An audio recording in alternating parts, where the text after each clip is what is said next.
Yeah, I can't play any more of that because of copyright reasons, which is a shame. Um, Hello everyone, it's me Dan, and I'm in a very sunny, wintry place, um, and I feel like I need to explain, and I hope the audio comes out okay because you may have noticed I just have the worst luck with audio.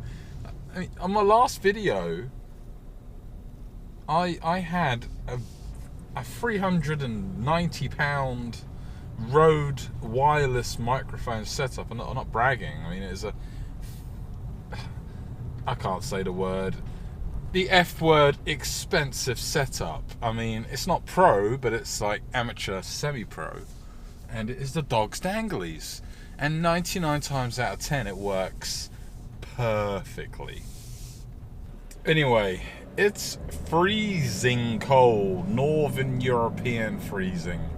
As in, if you were Scandinavian, you come outside, you go like, F me in whatever language that you would speak. It is that cold. My whole car was covered in ice. And it took about 20 minutes to defrost the thing. It's cold, and I don't know where I put my gloves. In typical Dan fashion. This is a Samba video. So, I'm in a 35D. This thing is monstrous, guys. Honestly. Absolutely batshit. Coming out of the M3 into this thing feels like it would pull a planet. It is that quick. Incredible car. It mapped. When it's mapped. Not that this one is leasing company. This one's standard. Promise. But a 35D mapped, and there's various ones out there, 10, 20 horsepower and foot-pound differences between them. It's not a lot. They are just devastating machines. There's nothing on the road that will keep up with it because it's got four-wheel drive, and it will find the traction. You can feel it. I was driving briskly, should I say? And I pushed it too far in a corner, and it was a nasty corner that's quite famous around here. It had a nickname. I forget the nickname. Anyway, it kind of tightens up at the end, and I entered into it from the outside in. I mean, we're talking, this is like really late at night. There's no cars anywhere. You know when there's cars because you see the lights. And it caught me out, and I thought, crap, game over. But no, I hit a curb. So I damaged the front left wheel. It's only a little bit, easily fixable, and these wheels are cheap. But other than that, it saved me. I mean, it was cutting in. The brakes are amazing because they're Brembos. But it was you could feel the car shuffling the power. And we're not talking brake shuffle. We're talking a diff shuffle. It's actually shuffling, trying to get traction where it could, and then only up to the 99.9% where the road just wasn't quite wide enough. It just clipped the curb, and I mean, that's like it clipped it. I mean, it just tiny little clip. So I can't fault the car. The roads are narrow here, but the speed I was going down, we're talking Takumi from Initial D. And Ayrton, I know you're up there. You'd look down. You'd call me two things. One, a twat, and two, not bad, mate. Not bad at all. In Brazilian, I can't speak Brazilian. This is a Samba video. There's a reason why the videos haven't been coming out as often as they should. And it's not a nice subject, and I don't know how to approach it. And I'm a very open, honest person. And those of you that love/hate me, and you know who you are, it's not for you. It's just for everyone, because maybe talking about it helps, right? It's therapeutic. I only have my mother. I do have a father, but we're estranged, and it's sad because he is a lovely man, but I don't think he's all there. And he doesn't want to spend time with me. He lives up in the Highlands. He has an amazing car and bike collection. and I never see him. I mean, once he left me abandoned in the car park. I'm not joking. A couple of years ago, he just abandoned me in a car park when I was supposed to meet him for a Costa. Before that point, I haven't seen him for 8 years. And then before that, I used to work with him offshore, and he would never speak to me or see me. I'd have to go and see him. And then before that, it was 10 years. Talk about up, right?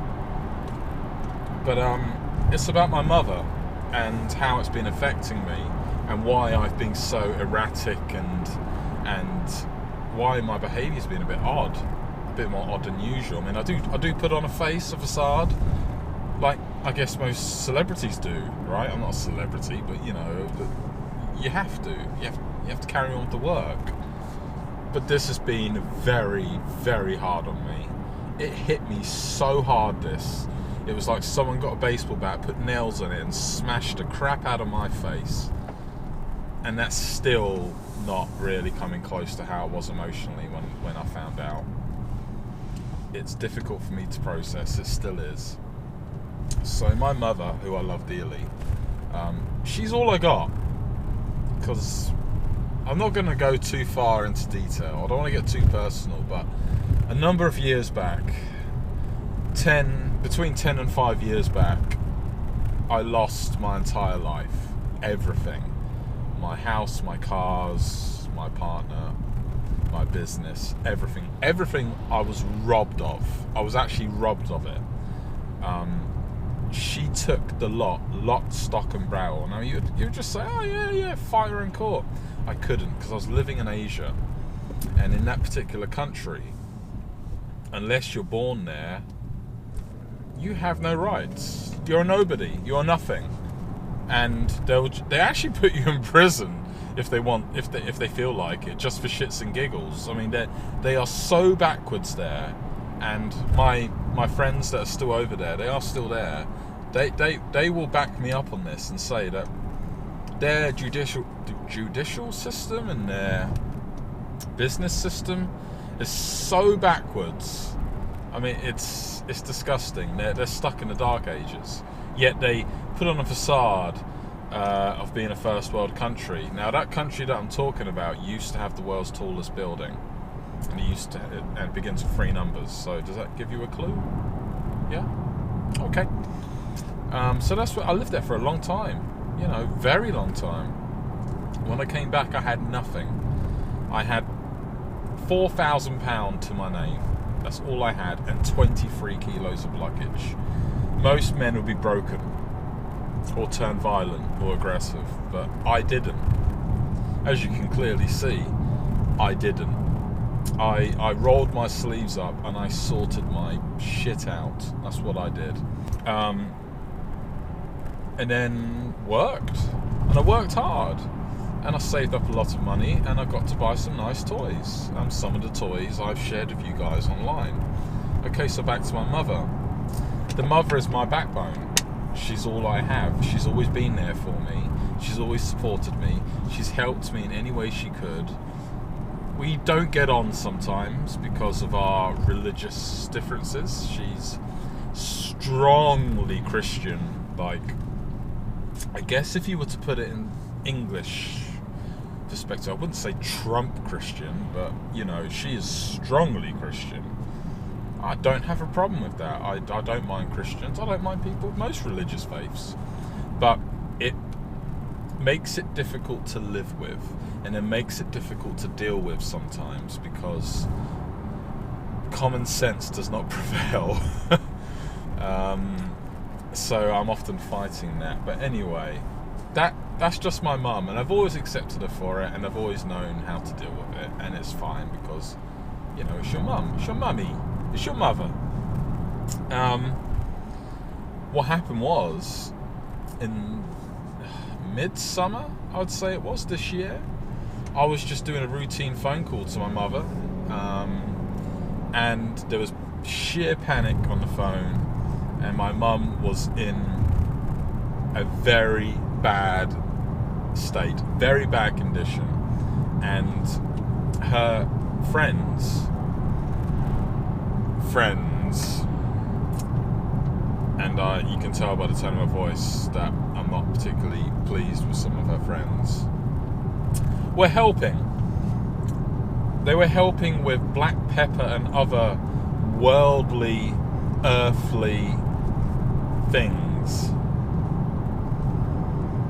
And she needed to go to a hospital, and I'm screaming down the phone, call a fucking ambulance. If you don't call a fucking ambulance, I will call the ambulance myself. Hell, I will break every law, jump in this beast, and get down there and take you myself. And it took me doing that for her to finally call it, because they weren't calling an ambulance. They were trying to solve it with natural remedies. It turns out my mum has been hiding cancer from me. She had a massive tumour, and she's been hiding this massive tumour around this area, which you know what that is, right? You know what area that is? Right here. She's been hiding that for 18 months. She kept a secret, which is very unchristian-like, and that hurt me and upset me like you wouldn't believe. I was so hurt by that, really hurt by that, and angry you couldn't believe. I was enraged, absolutely enraged. You know, for a Christian lady to keep something like that from your son, that is very unchristian-like. What were you thinking? I could have got you help. I'm really getting personal here, so you know, I'm opening up, so be nice. But it's taken a long time. It's been very painful, it's been very difficult, and it has been very hard wearing on me. And what's happened is, every now and then I've kind of snapped, and it's kind of understandable, I guess, because I think some people may have reacted worse. And on a couple of my social media posts, I've called out on people and, you know, snapped. I'm a big guy, and when I was younger, I used to look for fights and stuff, and, you know, I would snap, and I would stand there and wait for the person to come up and get bitch slapped by me, because, I don't know, it was my way of dealing with my teenage aggression, or in this case, 20-something aggression. And it was wrong, and I apologise.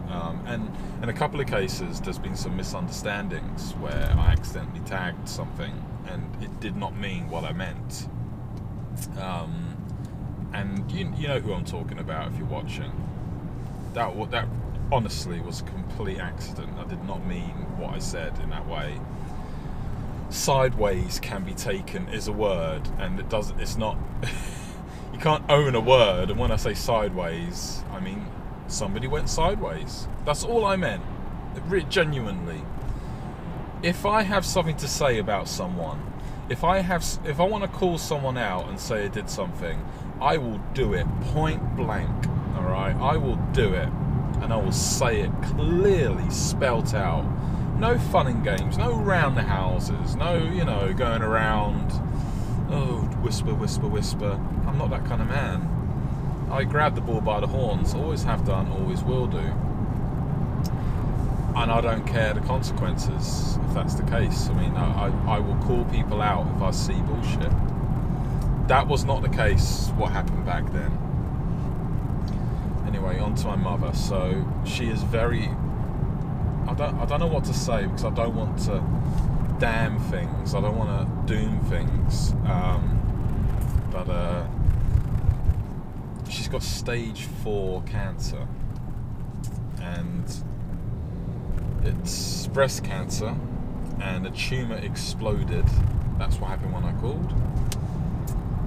They can't heal it because it's a cancerous wound, so that will forever be a wound until they find some miracle cure to cure that, and they are trying. It's spread to her lymph nodes, plural. It's gone everywhere. My mum's never smoked. She's lived a healthy life. She lived in Sussex in a country mansion, or not anymore mansion, but a country house by herself. Breathes the freshest air, eats the healthiest foods. She's a well looked after, healthy person. She is the last kind of person that deserves to have this kind of cancer. And so it's very upsetting to know that she got it. And it's spread into so many places now. And I don't want to say anything negative in case it becomes true, but I know what I'm dealing with. I spoke to the consultant yesterday. I haven't told my mother I've spoken to the consultant, but I have. And this consultant is one of the best, and he deals with this on a daily basis. And it is what it is. It sucks because she's not even 70 yet. She's only 66. She's a young lady, and she still looks young. And I think it's just incredibly unfair, but I mean, that's life, isn't it? It's a lottery. I could die tomorrow, you could die tomorrow, we all could die of some horrible death, and we could all just die of some random... An airplane can fall on top of us. Anyway, the whole point I'm saying is I'm going through a lot, and it's half the reason why Project M3's been kind of staggered, and what started out as a car that I bought for fun and a bit of a laugh, and just to turn it into something a bit better than it was, and fix it. It's now turned into therapy for me, because I got very unwell, and again, I'm being very honest here. I got diagnosed with, and I'm not making this up, I got diagnosed with PTSD, serious PTSD, and they tried drugs on me and it didn't work, and I started, some of those drugs made me black out a bit, and I've lost days. I actually lost days, and it's stupid little things, thankfully, like ordering 2 of the same item, or asking the same question twice, and people going, "You already asked me that." And I realised it was this medicine they're giving me, and I've now come off it because it's just I don't need it anymore. It was bad. I was having heart palpitations. I couldn't sleep. I mean, it was horrible. I when I hear soldiers, actual military men that have PTSD, I mean, my nightmare is my mother. Their nightmare is watching their buddy's arm get blown off. I have the utmost sympathy. I'm not going to say I can relate, but I get it. It's horrible. You can't control your heartbeat. It just rushes off. It's scary. You think you're going to die. But it's under control now, just so you know. I've got through it, but it's taken 3 months. It's taken 3 months for me to get over this. And I've still got hell to go through with my mum, who is in hospital. They rushed her off into hospital because the results they got from all these tests that they do to her haven't been so great. So that's me, and that's where we are now, and that's why I'm in a 35D, because it is the most comfortable car. And if I'm going to discharge my mother, I hope this will be what I'll take her home in. So there you go. Now you know all about me. Oh my goodness, the car park is full. So my bad, I woke up late.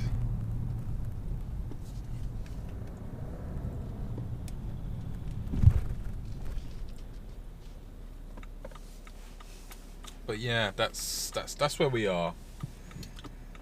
So let's try and do something positive, right? My big brake kit arrived from Burkhart. Thank you, Burkhart. The paint job hasn't started, and don't get me started on that. I got let down twice. There is a third guy who is amazing, who I trust with my mother's car. Okay, that's okay. That's not. It doesn't sound as amazing as it should, but he is a very good painter, and he's a very nice guy, and I'm hoping he can fit it in at some point. And then it's just a simple case of the roll cage, which is difficult to do because my Outlook doesn't work properly. So trying to do all this business stuff whilst being stuck in deepest, darkest, or deepest, brightest, coldest Sussex is It's tricky, especially with mother the way she is. But yeah, so that's me. So I'm not fishing for sympathy or anything. I thought I'll be honest, and in case you thought maybe I was a bit erratic and been acting strange, this is why. So apologies for that. The Dubai holiday was my girlfriend's idea. She said I needed to get away from stress, and she was right. It helped a lot. It did help a lot. It relieved, depressurized all the stuff I was dealing with. It helped. So yeah. Anyway, guys, there is a video coming out at the end of the week. A nice one for the M3. Where we are now, Tuesday. Hopefully I'll be home tonight and I'll get straight to it, I promise. It's quite a good one. You're going to like this, honestly. You will like this. It's pretty exciting. Yeah, so where was I? Oh yeah, that's right. I was there. It's so slow. See, iDrive sucks. Sorry.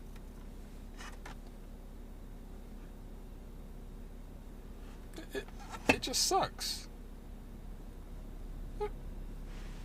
Hello? You know, I was going to end on a really cool,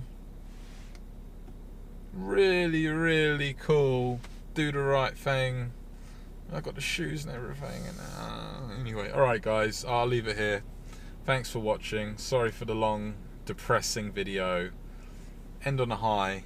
M3, yeah? The M3's getting sorted. Alright, cool. Thanks. See you later.